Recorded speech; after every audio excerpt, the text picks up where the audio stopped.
Have you ever just stopped for a second and thought about the totally invisible web holding our entire world together? Well, in today's Explainer, we're going to put on our detective hats and uncover the fascinating, hidden systems that actually govern our daily routines, our local communities, and really our entire global society. Okay, let's start with a completely mundane mystery. You sit down for breakfast, right? You're a little bleary-eyed, just ready to eat, but have you ever seriously wondered how that food actually reaches your plate? Like, how did that toast, or that egg, or that bowl of cereal literally end up right in front of you? I mean, it's not magic. It definitely didn't just teleport from a farm to your kitchen. Getting that breakfast takes this absolutely massive, coordinated web happening entirely in the background. Honestly, your morning toast has better logistics than most people's vacation plans.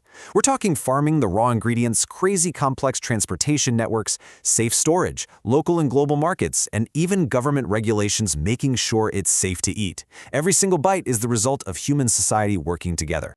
So, how do we decode this giant web of connections? We use a super specific, evidence-based toolkit called social science.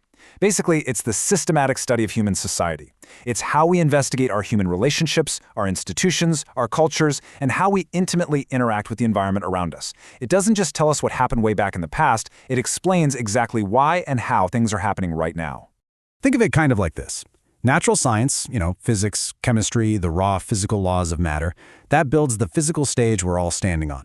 But social science, that's the actual play being performed on that stage. It's the dynamic human interactions, the massive governments we form, the economies we build, and the diverse cultures we celebrate.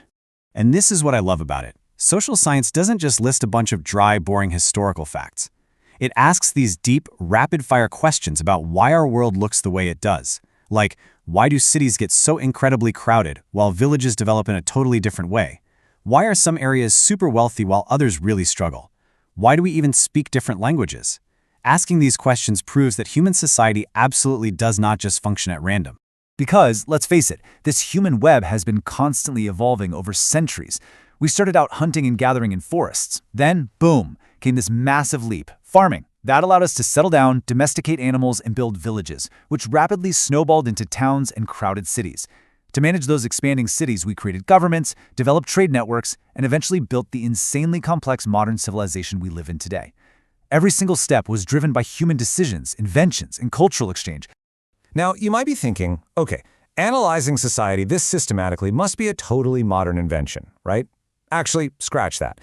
This structured thinking is not new at all. India, for example, has this incredibly profound, ancient tradition of observing and reasoning about society long before modern academic departments were ever a thing. They were already looking deeply at the big picture.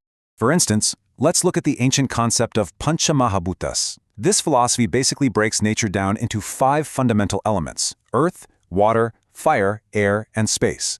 But it's not just some early version of chemistry. It literally views the environment, architecture, agriculture, human settlements, and even our very health as one deeply interconnected system. It's an incredibly early, holistic way of understanding human ecology, proving that systems thinking is literally thousands of years old. And on top of that, this ancient wisdom gave us concepts like Vasudhaiva Kutumbakam, which beautifully translates to the whole world is one family. I mean, long before anyone ever uttered the modern buzzword globalization, this philosophy was already teaching unity, cooperation, and peaceful coexistence, recognizing that all societies are inherently connected. But these early thinkers weren't just up in the clouds with high-level philosophy, They were deeply practical, too. Take the Arthashastra, written by Kautilya. This thing is a highly organized ancient manual laying out administration, taxation, the economy, and the strict responsibility of rulers to ensure public welfare. It's essentially early political science and economics rolled into one absolute masterpiece of a document. All right, fast forward to today's modern academic framework. To make all this vast, sweeping knowledge actually digestible, we systematically break social science down into 4 major disciplines. This lets us study our crazy, complex world from a few specialized, laser-focused perspectives. Lens number 1 is geography. This isn't just memorizing capitals. It's studying the Earth, the climates, and crucially, human-environment interaction. It answers the where is it and the why is it there. Geography uses amazing modern tools like geographic information systems, satellite images, and maps to study our landforms, our oceans, and exactly why we choose to build our settlements where we do. Next up, we have history. Now this is the rigorous study of the human past and exactly how our present reality developed from it. It's definitely not just a collection of old stories. Modern history relies on hard, concrete evidence, literary texts, archaeological ruins, epigraphic rock inscriptions, and even numismatic sources, which is the study of old coins, all to accurately explain events and how societies shift over time. Then we dive into political science. This is all about government, power dynamics, democracy, and public policy. It basically explains how laws are actually made, how power is exercised, and what our rights and responsibilities are as citizens. It covers the whole shebang, from massive national constitutions all the way down to grassroots democracy, like the Panchayati Raj system, where local people directly participate in their own governance. Finally, there's economics. This lens tackles a fundamental problem we literally all face: how to use very limited resources to satisfy our practically unlimited wants. It's looking at those vital, everyday decisions made by consumers choosing what to buy, producers deciding what to make, and governments framing their policies. It's really all about managing growth, tackling poverty, and ensuring economic justice. So, here's the absolute crucial takeaway. Even though each discipline has its own specific focus, space, time, power, or resources, in the real world, they all work together. Think about just building a simple public road. You absolutely need geography for surveying and planning the route, political science for the government to approve it and collect taxes, and economics to actually manage the funding and labor. They are completely 100% intertwined.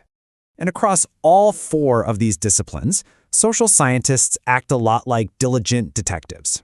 And, a good detective never just guesses. They gather empirical evidence. They're out there using direct observation, conducting huge surveys and interviews, going on rigorous field studies, digging through old historical records, and parsing complex government documents. By analyzing this hard evidence, they can build incredibly logical, scientific explanations for human behavior. By digging into all that empirical evidence, they can accurately map out two major kind of opposing forces: continuity and change. Continuity is all about looking at what traditions and cultural practices stay the exact same for centuries. The things that really ground our identity. Change, on the flip side, tracks how rapid shifts in technology or mass migration, global trade, or the environment fundamentally flip how we live upside down. And look, understanding these patterns isn't just some boring academic exercise. It is absolutely critical for our survival. As tomorrow's citizens, we are going to face some seriously massive, complex global issues. We're talking climate change altering our geography, huge shifts in human migration, rapid urbanization crowding our cities, the wild complexities of globalization, and the urgent need for sustainable development. You definitely can't solve those massive challenges with guesswork. You absolutely need the sharp tools of social science. Engaging with all this builds a super vital toolkit for you. It's a step-by-step thing.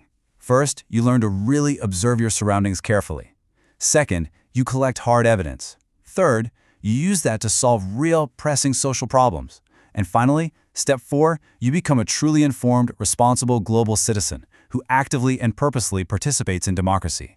So next time you sit down to eat a simple meal, or drive on a public road, or even just turn on a light switch, I want you to remember that massive, incredible, invisible web making it all happen. And I'll leave you with this one final thought. How will you use these analytical tools of social science to not just uncover but actively shape the future of your own community? The play is happening right now, and guess what? You are on the stage. Thanks for hanging out with me for this explainer, and definitely keep questioning the world around you.